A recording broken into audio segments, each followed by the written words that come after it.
Bonjour à toutes et à tous, je suis ravie de vous retrouver à la rentrée pour une nouvelle revue basée sur le teint et ses outils. Je vous propose une revue en deux parties. La première, tout ce qui est matière, la seconde, les outils pour l'appliquer. Donc voilà, je ne vous montrerai pas tous les outils, mais les principaux pour que vous puissiez avoir tous les éléments en main pour appliquer convenablement vos produits. Concernant les textures, pour moi, il existe 4 voire 5 principales textures. La première, vous avez une texture crème qui se présente très fréquemment dans un poudrier comme celui-ci, avec à l'intérieur vous avez une éponge. Ensuite, vous avez tout ce qui est texture fluide, donc fond de teint classique. Vous avez les textures mousse. Vous voyez, ça se fait énormément, j'en ai vu, je sais qu'il y en a en vente dans les grandes surfaces. C'est souvent dans des petits pots et ça fait vraiment une mousse onctueuse, ça fait un peu crème fouettée quand vous ouvrez le pot. Et vous avez également les textures poudre, et je dirais le cinquième qui a fait son apparition depuis quelques temps, c'est l'eau de teint. Donc ça se présente sous forme de fond de teint, voilà, c'est la même chose, sauf que c'est vraiment une eau, c'est vraiment très très liquide. Concernant l'utilisation et les couvrances souhaitées, vous allez utiliser la crème teintée ou la crème, tout ce qui est texture très crème, très riche, pour une peau acnéique, une peau abîmée, ou alors une peau vraiment très déshydratée. Ça permettra de la nourrir éventuellement et de ne pas voir apparaître toutes les marques de sécheresse du visage. Les textures fluides, vous l'utilisez, vous pouvez toutes les utiliser. Après, il y a plusieurs types de textures, bien entendu. Que ce soit acnéique, peau sèche, peau classique, normale à mixte, mixte à grasse. Voilà. Texture fluide, je dirais que c'est pour tout le monde. La texture poudre est très très pratique pour les personnes qui n'ont pas d'imperfection, qui ont un teint lisse, un teint qui a juste besoin d'être unifié. Donc les textures poudre sont très très bien pour ce type de personnes. Ou alors une ado qui commence à se maquiller et qui n'a pas besoin forcément d'un fond de teint très très couvrant, va pouvoir se poudrer le visage pour pouvoir unifier le teint et avoir un teint plus frais, bonne mine. Concernant les textures mousse, je vous dirais que c'est un peu comme les fluides, tout ce qui est fond de teint classique, c'est une histoire de goût, d'application. C'est exactement dans le même esprit, c'est juste une application au toucher, c'est pas du tout la même texture. Les teints sont souvent utilisés pour des peaux avec très peu d'imperfections, voire pas d'imperfection du tout. Pour les peaux très acnéiques, pas d'eau de teint, voilà, ça ne va absolument pas couvrir les imperfections sur votre visage. Maintenant, nous allons parler couvrance. Pour toutes celles, éventuellement ceux, s'il y a des hommes qui se maquillent et qui me regardent, qui souhaitent avoir une couvrance légère, limite peau nue, je vous conseille d'opter pour les eaux de teint et également tout ce qui est texture poudre. Et éventuellement, je l'ai pas classé dedans, j'aurais pu mettre tout ce qui est bébé crème. Bébé crème a une couvrance en général légère, donc ça permet d'unifier le teint mais d'avoir quelque chose de très très naturel. Pour les couvrances moyennes, voire modulables, des couvrances modulables, vous avez envie de quelque chose de très léger une première fois, puis après pour je sais pas, un maquillage de soirée, vous voulez quelque chose de plus soutenu, je vous conseille tout ce qui est produit fluide, donc tout ce qui est fond de teint. Ça vous permet de moduler en fait la couvrance de votre fond de teint. Pour tout ce qui est couvrance maximum, pour quelqu'un qui a de l'acné ou de grosses cicatrices sur le visage, je vous conseille tout ce qui est texture, vraiment les crèmes très riches, très épaisses. Ça va beaucoup mieux couvrir les imperfections. Pour le fini, vous trouvez plusieurs finis. Donc celui-ci est un fini mat. Quand par exemple j'ai des périodes où j'ai la peau qui a tendance à régresser rapidement, j'opte plutôt pour un fond de teint avec un fini mat pour justement essayer de neutraliser tout cela. Vous avez des finis mat, vous avez des finis poudrés, vous avez des finis glowy. Le tout, c'est de bien se renseigner et je vous dirais de les tester tout simplement pour voir le fini sur votre peau. Parce que entre ce qui est décrit sur les produits et la manière dont ça va réagir sur votre visage ou sur votre peau, parfois, voilà, ça peut être différent. Donc, concernant la teinte idéale,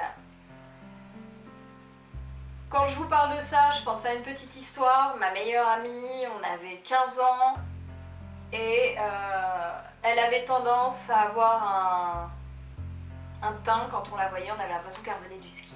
C'est-à-dire qu'elle mettait une teinte tellement foncée par rapport à la carnation de son cou que ça lui faisait un effet masque. Donc ça, voilà, quand on a 15 ans, 16 ans, c'est pardonnable. Plus vieux, ça passe moins bien. Donc concernant la teinte, eh bien la teinte tout simplement il faut tester, il ne faut pas prendre quelque chose de trop foncé, pas prendre quelque chose de trop clair, donc c'est pour cela que je vous suggère vraiment d'aller voir, bon en grande surface je sais que c'est plus difficile, mais vous avez par exemple, me semble-t-il, des Galeries Lafayette, vous avez des Sephora, vous avez tout ce type de boutiques où vous pouvez entrer, tester les produits, vous faire conseiller par une vendeuse.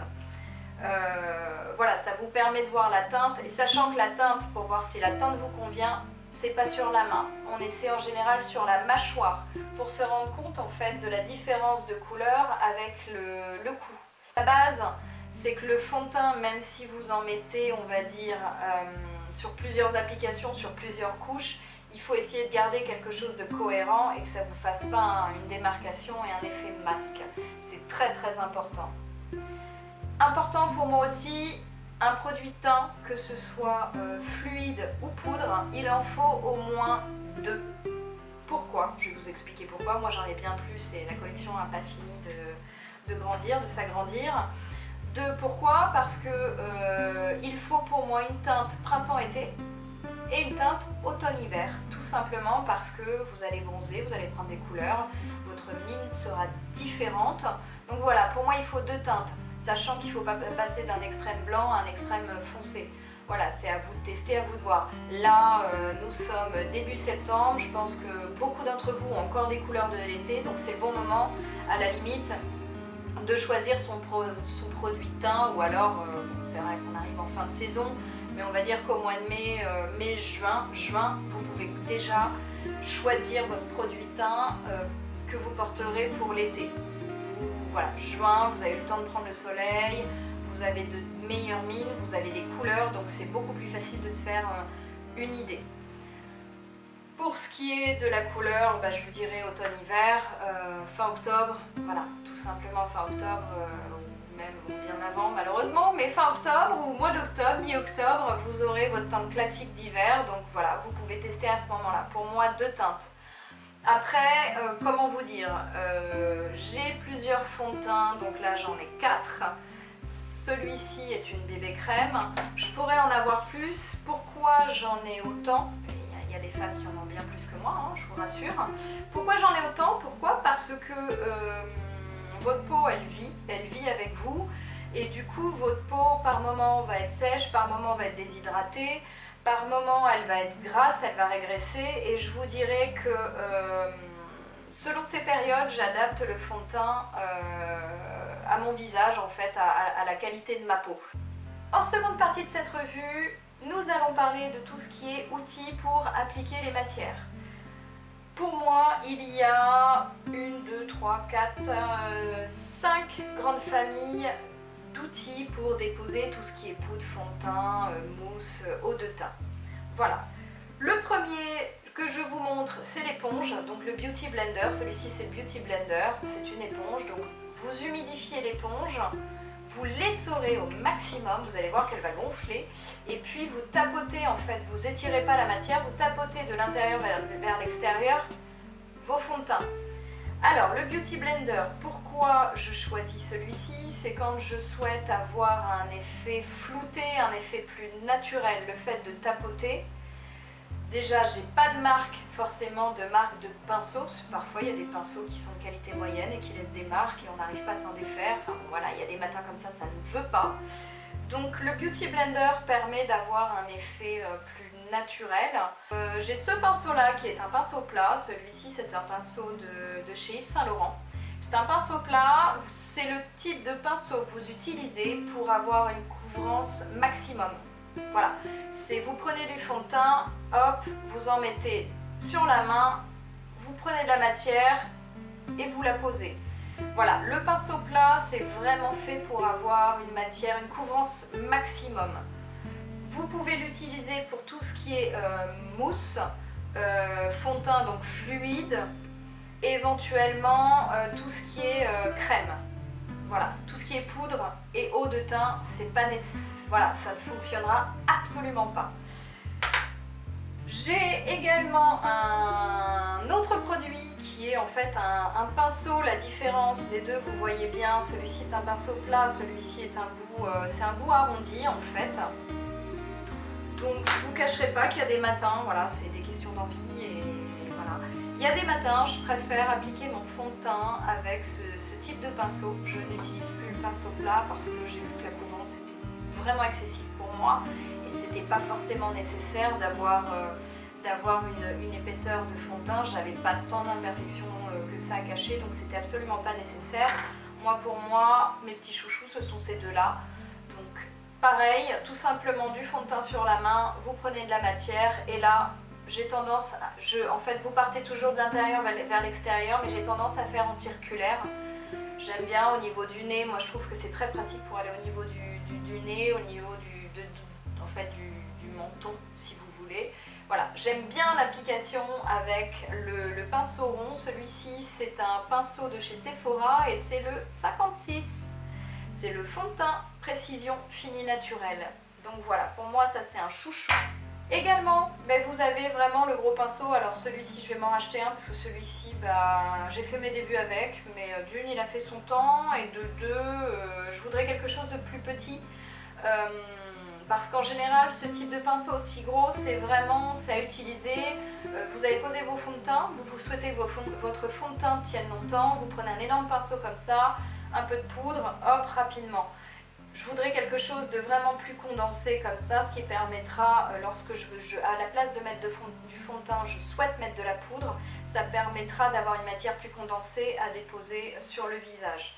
Et le dernier outil, qui n'est pas des moindres, ce sont tout simplement vos petites mimines.